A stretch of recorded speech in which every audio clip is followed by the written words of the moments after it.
अस्सलाम वालेकुम, मैं हूं रेहान तारिक और आप देख रहे हैं 10 तक। चेयरमैन पीटीआई इमरान खान को आज 2 अदालतों से रिलीफ मिल चुका है। इंसदादी दहशतगर्दी अदालत में जमानत कबल गिरफ्तारी के लिए इमरान खान खुद आज अदालत पेश हुए, जहां से उनको जमानत में 1 सितंबर तक तौसी मिल गई। इंसदादी दहशतगर्दी की अदालत से जमानत के बाद चेयरमैन तहरीक इंसाफ इमरान खान दफा 144 की खिलाफ वर्जी के केस में जमानत के लिए district and session court Islamabad पहुंचे। एडिशनल सेशन जज ताहिर अब्बास सिप्रा ने इमरान खान की दरखास्त जमानत पर समाअत की और दफा 144 की खिलाफ वर्जी के मुकदमे में 7 सितंबर तक उनकी जमानत मंजूर कर ली है। दोनों मुकदमात में इमरान खान को जमानत की सूरत में वक्ती रिलीफ मिला है। इमरान खान ने इंसदादी दहशतगर्दी अदालत के बाद आज मीडिया से बात की। उनकी गुफ्तगू और बॉडी लैंग्वेज से महसूस हो रहा था कि वो पूरी तरह मुतमईन है। उन्होंने अपनी बातों से ऐसा तासुर दिया कि उन्हें ना तो किसी का खौफ है और ना ही घबराए हुए हैं, बल्कि उन्होंने फैसला साज हल्कों को पैगाम भी दे दिया कि जो फैसले कर रहे हैं और करा रहे हैं उन्हें मुल्क का सोचना चाहिए। वो क्या कह रहे थे, जरा उसकी एक झलक आपके सामने रखता है। ये कहूँ कि मैं लीगल एक्शन लूंगा। जो पुलिस वाले जिम्मेदार थे, आईजी और डीआईजी, और दूसरी मजिस्ट्रेट जिसने तशद्दुद होते हुए उसको वापस भेज दिया पुलिस के पास। अब इसके ऊपर अगर लीगल एक्शन मैं कह रहा हूँ लूंगा और उसके ऊपर मेरे ऊपर दहशतगर्दी का केस लग जाता है, आप खुद सोच रहे हैं कि दुनिया में ये कितना बड़ा मजाक उड़ा। वो आदमी जो सबसे बड़ी पार्टी का हेड है उसको इसके ऊपर गिरफ्तार करने की कोशिश करें इस केस के ऊपर। मैं सिर्फ ये चाहता हूँ कि जो भी ये फैसले कर रहे हैं और करवा रहे हैं उनको अपने मुल्क का सोचना चाहिए। खौफजदा हुए तहरीक इंसाफ की ताकत। गुज़श्ता रोज़ इमरान खान ने जलसे से खिताब में भी कहा था कि मैंने सिर्फ ये कहा कि तशद्दुद में मुलव्वस और गलत फैसला करने वालों के खिलाफ कानूनी एक्शन लेंगे। ये नहीं कहा था कि डंडा लेकर उनके पीछे आऊंगा, लेकिन मेरे पर दहशतगर्दी का पर्चा काट दिया गया। गुज़श्ता रोज़ इमरान खान साहब इस अपनी स्टेटमेंट को लेकर क्या कह रहे थे वो भी आपके सामने रखता है। का नंबर 1 कि जिन लोगों ने ये जुल्म किया पुलिस ने, हम उनको छोड़ेंगे नहीं। दूसरा, मैंने ये कहा हम कानूनी तौर पे एक्शन लेंगे। ये नहीं कि मैं डंडा पकड़ के मारूंगा, मैंने कहा हम कानूनी तौर पे इनके खिलाफ कार्रवाई करेंगे। आज इमरान खान की जमानत में तौसीह होने पर उनकी जमात के रहनुमाओं असद उमर और फवाद चौधरी ने भी मीडिया से बात की और हुकूमत पर सख्त तनकीद की। उन्होंने कहा कि हुकूमत घबरा चुकी है, उनके दिन गिने जा चुके हैं। ये ज्यादा देर भी नहीं रह गई है, जल्द आप देखेंगे इस हकीकी आज़ादी की तहरीक की कामयाबी। हम तो ये समझते हैं कि ये जो केस है यही बिल्कुल गलत है और किसी तौर के ऊपर जो है वो एंटी टेररिज्म का केस हो नहीं सकता। एफआईआर गलत है, इसको मनसूख होना चाहिए। आखिरी मरहला शुरू हो चुका है इंशाल्लाह इस जदोजहद का, और पाकिस्तान में इंशाल्लाह अगर हमें अल्लाह की मदद शामिल हाल रही 10 सितंबर तक इंशाल्लाह हम इस हुकूमत से जान छुड़ा लें। फवाद चौधरी साहब ये कह रहे हैं कि 10 सितंबर तक इस हुकूमत से जान छुड़ा लेंगे, लेकिन सवाल तो बहुत सारे हैं। उससे पहले इम्तहानात भी बहुत सारे हैं।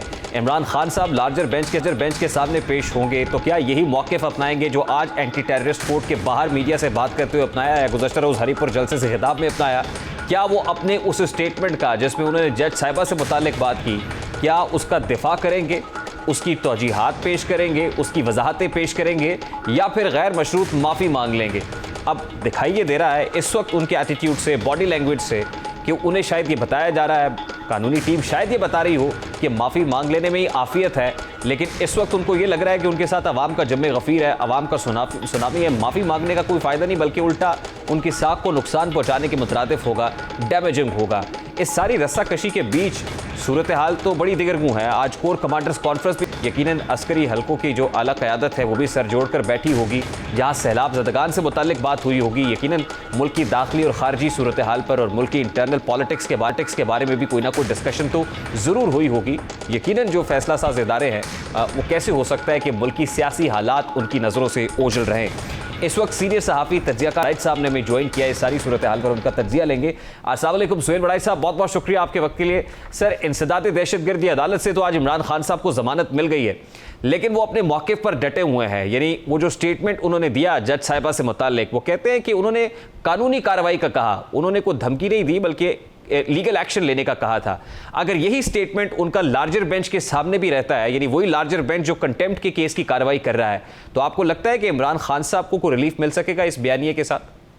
मेरा नहीं ख्याल। वहाँ पे उनकी ज़ाहिर तकरीर सुनी जाएगी और तकरीर में तो खैर बड़ा वाज़े तौर पे उन्होंने धमकी दी है। और हाँ, अब ठीक है, तरमीम शुदा बयान में उन्होंने धमकी वापस ले ली है तो अच्छी बात है। लेकिन लेकिन सुहेल बड़ाई साहब, आज भी उन्होंने फैसला साज हलकों को ये पैगाम दिया है कि जो फैसले कर रहे हैं और करा रहे हैं उन्हें मुल्क का सोचना चाहिए। यानी उनकी बॉडी लैंग्वेज से या इस स्टेटमेंट से कि वो अपने उस बयान के पीछे आकर खड़े हुए हैं, लगता तो ये है कि वो मफाहमाना रविश पर नहीं आना चाहते, वो मज़ामत इख्तियार करना चाहते हैं। आपको लगता है कि आने वाले दिनों में भी वो लार्जर बेंच के सामने पेशी हो, वो उनके इज्तिमा आम के अंदर स्टेटमेंट्स हों, जलसों के से खिताब हो, वो मज़ामाना जो रविश है वही इख्तियार करेंगे, मज़ामती बयानिए पर ही चलेंगे? जी, मेरा ख्याल है कोई सक्सेसफुल स्ट्रेटजी तो ये हो सकती है कि बज़ाहिर मज़ाहमाना रवैया रखें लेकिन अंदर से मफाहमाना रवैया हो, तभी जाके कामयाबी होती है। दोनों का कम्बिनेशन होना चाहिए इक़्तिदार तक पहुंचने के लिए। सिर्फ मज़ामती रवैया इक़्तिदार तक नहीं पहुंचाता, बल्कि ये इक़्तिदार से दूर कर सकता है। तो इसलिए जो सक्सेसफुल पॉलिटिशियन हैं, जिन्होंने इक़्तिदार हासिल करना होता है, जो हुकूमत हासिल करते हैं, वो मज़ामत और मफाहमत का एक कम्बिनेशन जो है वो सामने रखते हैं कि कब मज़ामत करनी है, कब मफाहमत करनी है। मेरा ख्याल है इमरान खान ने भी मज़ामत दिखा ली है, अब उन्हें मफाहमत की तरफ आना चाहिए। अच्छा, प्रिंसिपली तो सुहेल बड़ाई साहब ये बात दुरुस्त लगती है, और हमने पाकिस्तान मुस्लिम लीग नून के केस में भी यही देखा, जब मरियम बीबी ये स्टेटमेंट देती थी कि मज़ामत होगी तो मफाहमत होगी, पावर टॉक्स टू पावर। लेकिन अभी जिनकी मुलाकातें खान साहब से हो रही हैं, कुछ उनके अपने लोग भी हैं जो खान साहब से ये कह रहे हैं कि खान साहब हाथ हौला रखो या थोड़ा सा धीरे चले, इस तरह के स्टेटमेंट्स ना दें। लेकिन खान साहब अपने दो टोक मौक़िफ़ पर कायम हैं। उनको ये लगता है कि उनका जो जारहाना रवैया है उससे खासी मकबूलियत मिली है उनको, उन्होंने क्राउड भी पुल किया है, उन्होंने बाई इलेक्शंस भी जीते हैं। उनकी गिरफ्तारी का जो मामला हुआ, लोग लीडरलेस सड़कों पर निकल आए। उनको लग ये रहा है कि शायद अगर ऐसे मौके पर उन्होंने घुटने टेक दिए, किसी से बात कर ली, तो वो उनको डैमेज होगा।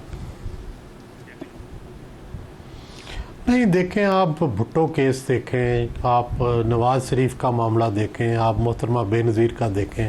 भुट्टो साहब जो थे वो पॉपुलर लीडर थे लेकिन मिलिट्री से मुज़ाकरात किए। मोहतरमा बेनज़ीर भुट्टो जो थी बड़ी पॉपुलर लीडर थी लेकिन इक़्तिदार में आने के लिए पीपल्स फ़ौज से मुज़ाकरात भी किए, उनसे मफाहमत भी की। उनके कुछ वज़ीर भी जो 88 की गवर्नमेंट थी 1988 की उसमें लिए। तो ये तो कम्बिनेशन चलता है। इसी तरह नवाज़ शरीफ की आपने ख़ुद मिसाल दी कि पावर टॉक्स टू पावर, कि ये हमेशा एक कॉम्बिनेशन होता है। अगर सिर्फ आप मज़ाहमत पे चलते रहें तो वो भी कामयाब नहीं होता।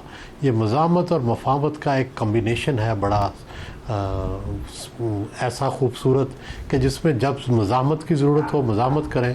अब इमरान खान के लिए मेरा ख़्याल है मफाहमत ज़रूरी है। मज़ाहमत के उनको नुकसान होंगे, उसकी बजाय वो जेल भी जा सकते हैं, नायल भी हो सकते हैं और भी उन्हें दुश्वारियाँ पेश आ सकती हैं। तो उन्हें क्या ज़रूरत है इस झगड़े में पड़ने की? तो इससे पार्टी भी बिखरेगी, इससे पार्टी के अंदर ग्रुप बंदी भी होगी। इसकी बजाय वो अब मफाहमत, उन्होंने ताकत अवामी शो कर दी है। अब अगले इलेक्शन में भी उनके पास अवामी ताकत होगी। अब मफाहमाना रवैया जो है उसकी तरफ उन्हें जाना चाहिए। रियलिस्टिकली स्पीकिंग तो सुहेल बड़ाई साहब ऐसे ही होना चाहिए, लेकिन जो आपने पाकिस्तानी सियासी तारीख से कुछ मिसालें दी हैं, वो भुट्टो साहब हों, वो नवाज शरीफ साहब हों, मोहतरमा बेनज़ीर भुट्टो साहिबा हों, लेकिन इंटरेस्टिंगली इमरान खान साहब ख़ुद और उनके चाहने वाले भी ये सोच रखते हैं कि पाकिस्तान के अंदर बानी पाकिस्तान कायदे आज़म मोहम्मद अली जिन्ना के बाद ये को पहला लीडर आया है।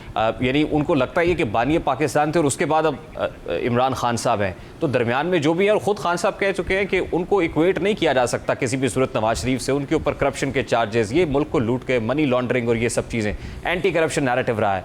तो वो तो अपने आप को इस पैरेलल रखते ही नहीं है। आपको लगता है कि अगर वो ऐसा सोच रहे हैं तो गलत सोच रहे हैं? जी, ज़ाहिर है तारीख़ से हट के तो कोई चीज़ नहीं हो सकती, ना माजी से हट के कोई मुस्तकबिल हो सकता है।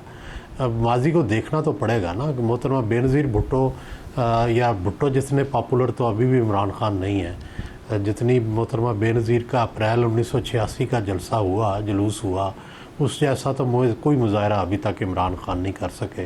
भुट्टो साहब जितनी पॉपुलिज़म तो अभी भी इमरान खान नहीं दिखा सके। तो इसलिए जब पॉपुलिज़म की बात होगी, जब अब मफाहमत की, मज़ामत की बात होगी, तो भुट्टो जितनी मज़ामत भी उन्होंने नहीं दिखाई। भुट्टो जब तो फांसी पे चढ़ गया मज़ामत दिखाते दिखाते। तो ये मिसालें तो फिर देनी पड़ेंगी। तो मिसाल मोहतरमा बेनज़ीर भुट्टो जो है वो शहादत तक पहुंच गई मज़ामत करते करते। तो ये मिसालें तो मौजूद हैं पाकिस्तान में, इन मिसालों के बगैर तो बात नहीं हो सकती। अच्छा सुनील साहब, आपने बहुत सारी हुकूमतों को आते जाते देखा है, आपने बहुत सारी तहरीक को देखा है, आप ऐनी शायद हैं जो कुछ होता रहा है मुल्क में, पॉलिटिकल स्ट्रगल ख़ास तौर पे जिस तरह से डेमोक्रेटिक मूवमेंट्स चली हैं। अभी इमरान खान साहब शायद अवामी सुनामी के ऊपर तकिया किए हुए हैं, वो अपने आप को अवामी अदालत के अंदर सुरखरूर देख रहे हैं, भले कंटेम्प्ट के केस के अंदर वो अल्टीमेटली डिसक्वालीफाई भी हो जाए, लेकिन उनको ये लगता है कि जितनी आवाम उनके साथ है शायद आज से पहले नहीं थी। तो ज़रा आप कंपैरिजन तो दीजिए कि आज अगर आपको लगता है कि अभी खान साहब जितने क्राउड को पुल कर रहे हैं, या जैसे कहा जाता है कि लीडर लेस लोग निकलते हैं, ख़ासतौर पर लाहौर की लिबर्टी चौक में तो फौरी तौर पर हम लिबर्टी को भरता हुआ देखते हैं, क्या माजी में ऐसी कोई नज़ीर इससे पहले नहीं मिलती सर? नहीं जी, देखें, भुट्टो की पॉपुलिज्म का मुकाबला तो नहीं कोई कर सकता। भुट्टो के लिए तो लोगों ने अपने आप को आग लगा ली, और जो थी जिस तरह से कुर्बानियाँ दी उसकी तो मिसाल नहीं है। अभी पीटीआई तो उस स्टेज पे नहीं पहुंची। पीटीआई में भी जियाले हैं, लेकिन जो पीपल्स पार्टी के जियाले थे उनका अभी मुकाबला नहीं किया जा सकता, जिन्होंने वो तहरीकें देखी हैं वो और उसके मुकाबले में कौमी इत्तेहाद भी था, लेकिन इसके बावजूद भी वो तहरीक इतनी ताकतवर थी कि कम से कम 8-10 लोग जो थे वो तो उन्होंने ख़ुद को आग लगा ली थी। तो इसलिए मेरा ख्याल है कि भुट्टो की पॉपुलिज्म से तो बहुत पीछे हैं खान साहब। ठीक, और हमने देखा सर, ख़ास तौर पे अगर ज़्यादा दूर की बात ना करें, माजी बईद की, माजी करीब पे देखें, नवाज शरीफ साहब को नॉकआउट किया गया। इमरान खान साहब ये कहते हैं कि मुझे टेक्निकली नॉकआउट करने की तैयारी हो रही है। आप देख रहे हैं टेक्निकल नॉकआउट होता हुआ? मैं तो समझता हूँ कि किसी को भी नॉकआउट नहीं करना चाहिए। इमरान खान साहब हो या नवाज़ शरीफ, दोनों को बहाल होना चाहिए। इमरान खान को नॉकआउट नहीं करना चाहिए, और जो नवाज़ शरीफ को किया हुआ है उनको वापस लाना चाहिए। तभी जाके सेहतमंद इलेक्शन होंगे, तभी एक ऐसे इलेक्शन होंगे जिसको माना जाएगा। अभी तक तो जो इलेक्शन है ये एक फरीक को आपने पीछे से पकड़ के रखा हुआ है और दूसरे फरीक को आज़ादी दी हुई है, ये तो कोई इलेक्शन ना हुआ। इलेक्शन तो तब है जब सब फरीक आज़ाद हों, जब सबको बराबर चांस दिया जाए। यानी आप लेवल प्लेइंग फील्ड की बात कर रहे हैं? जी जी, लेवल प्लेइंग फील्ड। तो कुछ लोगों का ख्याल है कि असल में लेवल प्लेइंग फील्ड प्लान ही है जिसके ऊपर काम हो रहा है, उसी का हिस्सा है टेक्निकल नॉकआउट भी। नहीं, दोनों को नॉकआउट करके तो लेवल प्लेइंग फील्ड नहीं बनेगा, ये तो फिर लेवल ख़राब हो जाएगा। तो लेवल प्लेइंग फील्ड तो ये है कि दोनों को फ्री हैंड दिया जाए, और जो इमरान नवाज़ शरीफ के ख़िलाफ़ जो नाअहली का केस है वो भी ख़त्म किया जाए, और उनको भी चांस दिया जाए कि वो भी इलेक्शन लड़े। लेकिन सुहेल भाई साहब, इमरान खान साहब, नवाज शरीफ साहब की वापसी हो और प्रैक्टिकल पॉलिटिक्स के अंदर मुतहर्रिक हो जाएं, वो नेक्स्ट जनरल इलेक्शन से पहले कैंपेन करें, ये सब कुछ इनको काबिल कबूल होगा जिनकी सारी की सारी सियासत ही एंटी नवाज शरीफ है? नहीं, अगर आप अपने फरीक को जगह नहीं देते तो आपको भी जगह नहीं मिलेगी। आपने जो रूल्स तय करना अपने लिए करने हैं, वो अपने मुखालिफ के लिए भी वही रूल्स तय करने होंगे। अगर इमरान खान नाअहल नहीं होना चाहते तो इन्हें चाहिए कि जो पहले से नाअहल हैं उनको भी नाअहली को वापस लाने की बात करें, तो मेरा ख्याल है दोनों बच जाएंगे। लेकिन अगर ये उनको नाअहल करेंगे तो इनके भी नाअहली के चांसेस जो हैं वो बढ़ते चले जाएंगे। सर, ये रूल्स ऑफ द गेम तो वहाँ होते हैं जहाँ पे सारे फरीकैन बैठ के तय कर लेते हैं रूल्स हैं, लेकिन यहाँ पे तो कोई फरीक बैठने को तैयार नहीं है। तो यहाँ रूल्स ऑफ द गेम तो पता नहीं है या नहीं है, या वो हैंगिंग इन द एयर है, या वो मोम की गुड़िया की तरह है कि जब जहाँ चाहा उसको ढाल लिया। ये रूल्स ऑफ द गेम अब कहाँ तय हो रहे हैं, कौन तय कर रहा है, इसके स्टेक होल्डर्स कौन कौन है सर? देखें, रूल्स ऑफ द गेम बाज़ औक़ात मजबूरी में भी तय हो जाते हैं। मुझे ये लगता है कि बावजूद इसके कि दोनों फरीक नहीं चाहते मुज़ाकरात, इमरान खान तो अब मुज़ाकरात चाहते हैं, अब PMLN मुज़ाकरात नहीं चाहती इलेक्शन पर, लेकिन PMLN भी अगर मुज़ाकरात करेगी और दोनों करेंगी तो मजबूरी के तहत जब मुज़ाकरात होंगे तो मेरा ख्याल है कि उसमें इत्तफ़ाक़ राय हो जाएगा इलेक्शन पर। सर, ये बड़ा इंटरेस्टिंग है, आप ये कह रहे हैं कि इस वक्त नून लीग मुज़ाकरात नहीं चाह रही, इमरान खान साहब मुज़ाकरात चाह रहे हैं। क्या इमरान खान साहब की तरफ से वो जो rules of the game wait कर रहे हैं, या जो असल स्टेक होल्डर जिनको वो पैगाम देते हैं फैसला साज हलकों को, उनको को पैगामात इमरान खान साहब भेज रहे हैं, या वहाँ से इनको कोई पैगाम आ रहा है? मेरा ख्याल है दोनों तरफ से। इमरान खान साहब ने नून से भी कोई नामा व प्याम किया है बराह रास्त या खुफिया या बिलवास्ता तो मेरा ख्याल है मुज़ाकरात की बात हो रही है। तो सर डेडलॉक का है? डेडलॉक अभी फ़िलहाल नून तैयार नहीं है। नून तो चाहती है कि पहले इमरान खान का हिसाब किताब हो जाए। यानी इसका मतलब ये समझा जाए कि सर इस वक्त स्टीयरिंग के ऊपर मियां नवाज शरीफ साहब हैं? मेरा ख्याल है कि नवाज शरीफ साहब इस बारे में हतमी राय जो है वो रखते हैं, वही फैसला साज कुव्वत है नवाज शरीफ इमरान खान से मुज़ाकरात में। अच्छा, आप इसलिए भी सर बड़े बाखबर हैं क्योंकि आप अभी रिसेंटली लंदन से वापस आए हैं, तो आपकी को मुलाकात भी हुई नवाज शरीफ साहब से? सर जी मुलाकात हुई है। सर वो what is news out from the centre? Sir बुनियादी बात तो वो यही है कि अभी मियाँ साहब फ़ौरन वापस नहीं आ रहे। वो नहीं चाहते या उनके हामी नहीं चाहते कि वो आके जेल में जाएं। जो पहली बात थी कि जो लोग समझते थे कि वो आके जेल चले जाएंगे, मेरा ख्याल है उनके साथी उन्हें अब ये मशवरा दे रहे हैं कि ऐसा इक़दाम ना किया जाए, हम पहले कानूनी केस लड़ें और अपनी जो है नाअहली ख़त्म करवा के फिर ही वापस आएँ। तो सर वो लोग जो अक्टूबर की बात कर रहे हैं कि अक्टूबर में मियाँ साहब वापस आ रहे हैं, तो मियाँ साहब अभी अक्टूबर में भी आने का इरादा नहीं रखते, आप ये कह रहे हैं? मेरा ख्याल है कि जितनी देर तक उनके केस का फैसला नहीं होता वो नहीं आएंगे। हाँ, इलेक्शन आ गया फिर आ जाएंगे। आपको इलेक्शन आता हुआ दिखाई दे रहा है सर कम से कम इस साल में? अभी नहीं लग रहा। कुछ लोगों का ख्याल ये है कि अभी अगर इलेक्शन नहीं होगा तो शायद अगले साल भी इलेक्शंस जो है ना वो खटाई में पड़े हुए दिखाई दे। तो आपको क्या लगता है अगले साल कोई इलेक्शंस की बात? नहीं, अगले साल तो करवाना पड़ेगा क्योंकि ड्यू है अगले साल इलेक्शन। ड्यू को आप कैसे, ड्यू प्रोसेस को कैसे आप लंबा कर सकते हैं, बड़ा मुश्किल है। सर लास्टली ये कुछ एडजस्टमेंट्स मुक़्तदर हलकों के साथ भी हो गई हैं मियाँ नवाज शरीफ साहब की?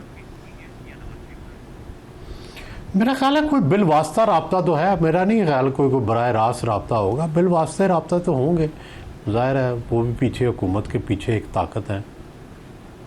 मैं की अपॉइंटमेंट्स के हवाले से भी कह रहा हूँ सर, कोई इस हवाले से भी कोई बातचीत तय हो गई भी है?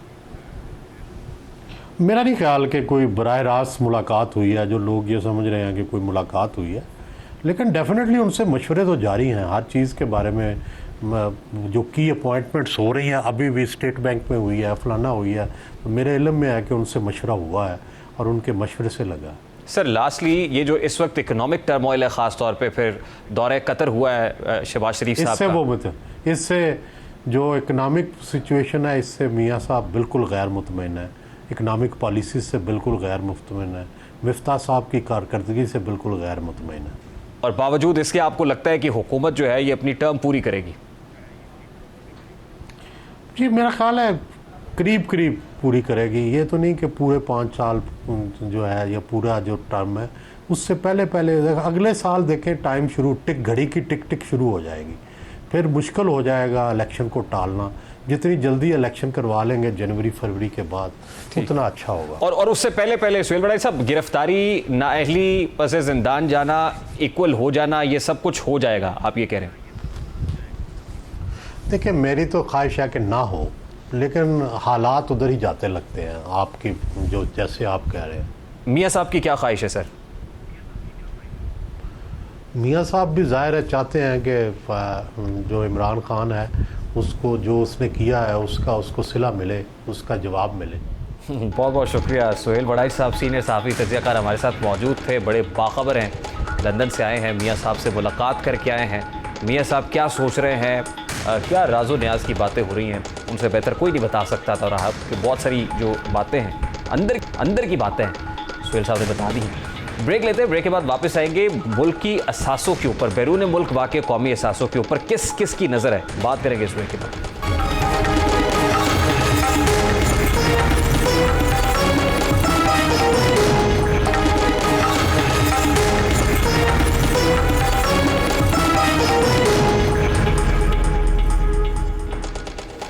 Welcome back. वज़ीर आज़म पाकिस्तान मियाँ शहबाज शरीफ दौरे कतर के बाद वापस आ चुके हैं। दौरे कतर एक ऐसे वक्त में हुआ है कि जिस वक्त मुल्की ज़र मुबादला के ज़खायर 7.8 अरब डॉलर की हद तक गिर चुके हैं, और ऐसे मौके पर कि जब हमारे जो आउटफ्लोज़ हैं वो इनफ्लोज़ के मुकाबले में कहीं ज़्यादा हैं। हमें बैलेंस ऑफ पेमेंट सपोर्ट जैसे मसले का भी सामना है। फॉरेन एक्सचेंज रिजर्व्स जो बहुत इंतहाई हद तक गिर चुके हैं, उनको संभाला भी देना है। ऐसे में कतर के साथ तकरीबन $3 अरब के एग्रीमेंट की बात हो रही है। अब ये $3 अरब किस तरह से आएंगे? कुछ लोगों का ख्याल ये है कि $2 अरब की को बैलेंस ऑफ पेमेंट सपोर्ट होगी कि जो हमारे सेंट्रल बैंक में जमा कराए जा सकेंगे। $1 अरब की शराकत दारी होगी। कतर कोई इन्वेस्टमेंट को सरमायाकारी करना चाहेगा। जिस तरह से भी हो, यकीनन ये होना तो चाहिए, बट सवाल ये है कि एट व्हाट कॉस्ट, किस कीमत पर ये सब कुछ हो रहा है।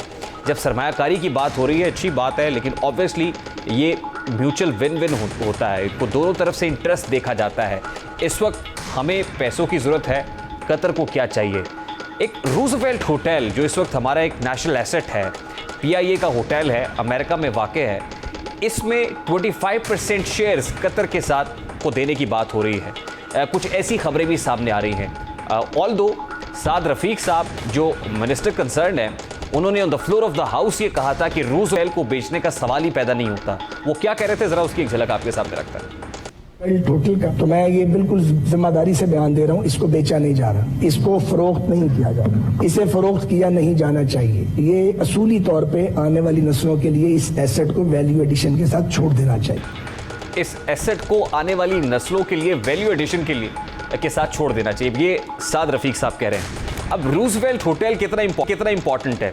रूजवेल्ट होटल हुकूमत पाकिस्तान के बैरून मुल्क असासों में सबसे अहम और महंगा असासा है। ये न्यूयॉर्क के मरकज़ मैनहट्टन की 45वीं और 46वीं स्ट्रीट के दरमियान है, जो न्यूयॉर्क की ग्रैंड सेंट्रल स्टेशन से सिर्फ 1 ब्लॉक दूर है।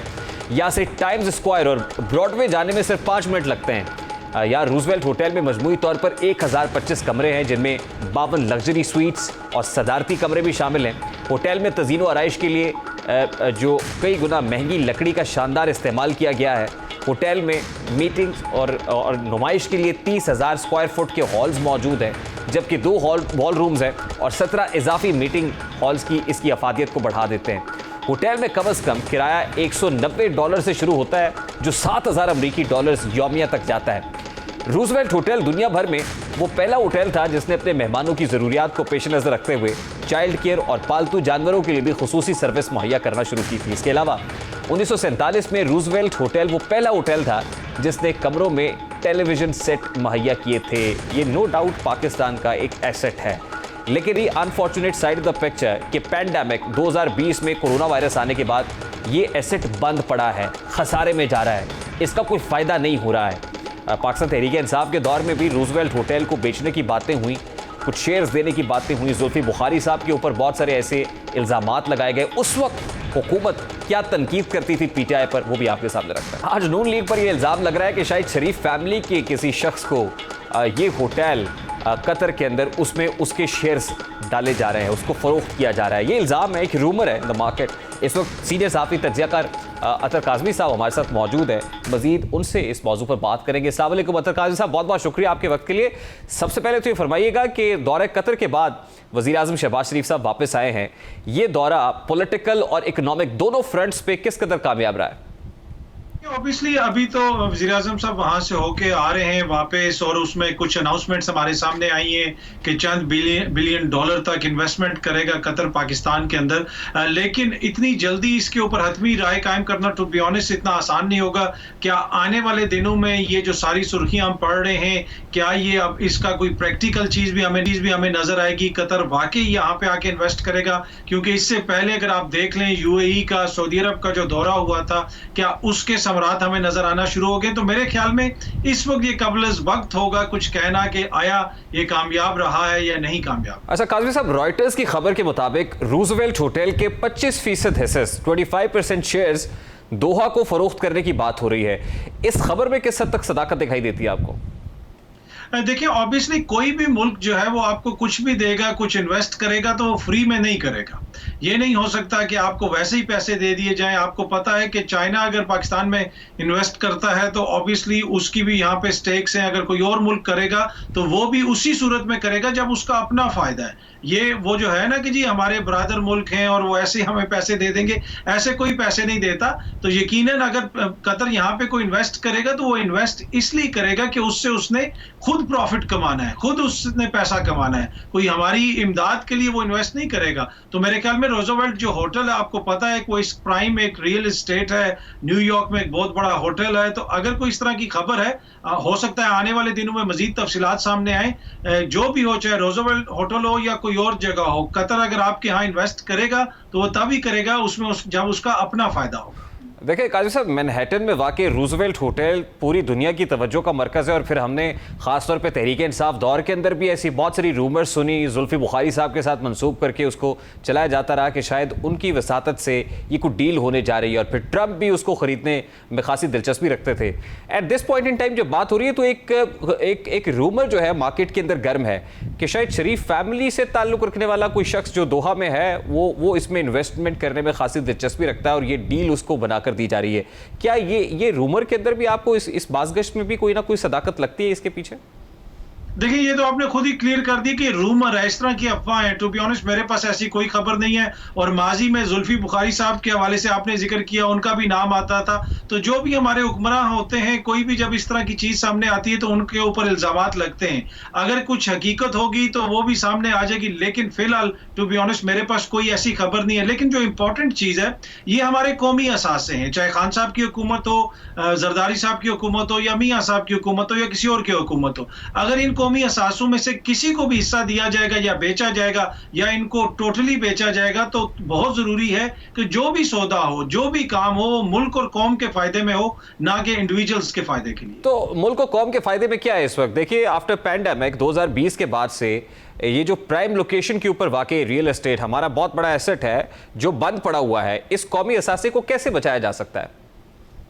देखिए, ऑब्वियसली अब जहां तक पीआईए का ताल्लुक है, इसलिए कि ये जो होटल है, जब आप इसका जिक्र करते हैं, इसको आप पीआईए से जोड़ते हैं। पीआईए का जो खसारा है वो हमारे सामने है और ओवर द ईयर्स जिस तरह उसमें सियासी भर्तियां हुई, जो कुछ भी किया गया, वो उसमें हर हुकूमत ने अपना हिस्सा डाला है। तो मेरे ख्याल में जब तक हमारी ओवरऑल मईशत ठीक नहीं होगी ना, तो किसी एक चीज को आप नहीं बचा सकते। जब आप घर के बर्तन बेचने पे आ जाएं तो ये नहीं हो सकता कि आप केतली रख लेंगे और प्लेट बेच देंगे जब हालत फाकू। ठीक, बहुत बहुत शुक्रिया अतर काज़मी साहब, आपके वक्त के लिए हमारे साथ मौजूद थे। अतर काज़मी साहब, गुफ्तगू आपने सुनी है, किस कॉस्ट पर ये हो रहा है, नेशनल एसेट है, यकीनन इसको कोड़ियों के भाव तो नहीं फरोख्त किया जा सकता। कल अगर तनकीद पीटीआई पर थी, आज नून लीग अगर ये करती है तो तनकीद तो होगी।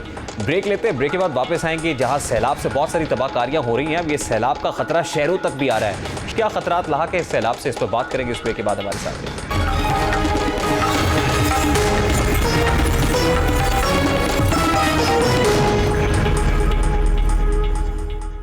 बारिशों से मुल्क भर में बड़े पैमाने पर माली नुकसानात हुए हैं। हर तरफ तबाही और बर्बादी की दास्तानें और खौफनाक मनाजिर हैं। लोग बेयारो मददगार इमदाद के मुंतज़िर हैं। ज़मीनी रास्ते सब सैलाबों की नज़र हो गए हैं। इन बारिशों के नतीजे में जुलाई से अब तक मुल्क भर में तकरीबन 800 अफराद हलाक हुए और लाखों लोग बेघर हो चुके हैं। ताहम बारिशों से होने वाले असल नुकसान का अंदाज़ा तखमीना इससे कहीं ज़्यादा लगाया गया है। हज़ारों एकड़ अराजी पर लगी फसलें तबाह होने से लोगों का जरिया माश भी खत्म हुआ है। ज़मींदारों की तैयार फसलें ट्यूबवेल्स को शदीद नुकसान पहुंचा है। कई बंद टूटने से खड़ी फसलें मलिया मेट हो गई हैं।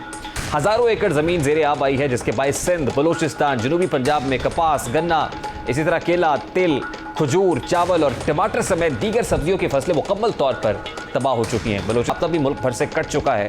एक बहुत बड़ा बहरान सर उठा रहा है और वो ग़िज़ाई किल्लत का बहरान है। इस सैलाब के नतीजे में अभी जिसका अंदाज़ा नहीं है, इदराक नहीं है, आहिस्ता आहिस्ता ये बहरान हम तक बड़ी तेज़ी से आ रहा है। इसी हवाले से वज़ीर आला सिंध ने गुज़श्ता रोज़ खबरदार किया, वो क्या कह रहे थे ज़रा उसकी एक झलक आपके सामने रखते हैं। वज़ीर आला सिंध बता रहे हैं कि 90% काश्तकारों की जो फसलें हैं, तैयार फसलें हैं, वो बिल्कुल तबाह हो चुकी हैं।